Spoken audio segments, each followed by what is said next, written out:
Choose your hard. You may have heard me say this before. You may have seen it in the hashtags of my posts. You may have heard it somewhere else. It's a pretty common saying. What I love about this saying is it forces you to accept the fact that either road is hard and has its own sets of challenges.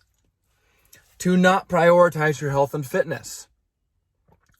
Those versions of hard would be waking up in pain every day, living a life out of alignment, just internal conflict of wanting these things that require a healthier version of you.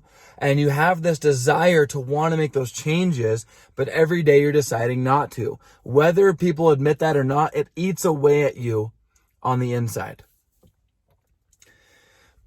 Whereas going down the health and fitness road, that's also hard because it forces you to own the fact that maybe you don't manage your time as well as you think. Because if you find that you just don't have the time to work out and you have a hard time fitting it in your day, that might be a time management issue. And it's hard, and it takes a lot of humility to own that.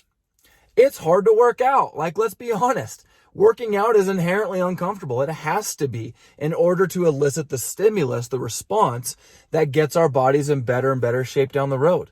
That's hard. It's hard to, maybe you have ice cream 5 nights a week, but because you're trying to lose weight, you're trying to knock it down to once a week, or maybe try to cut it out for, permanently. That's also hard.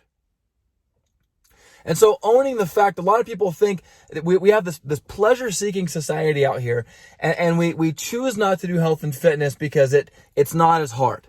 And maybe in some ways it isn't in the short term. In the short term, it's easier to choose to stay on the couch, to choose to eat crap food, to choose to not have a bedtime, all of those things. But in the long run, it becomes much harder.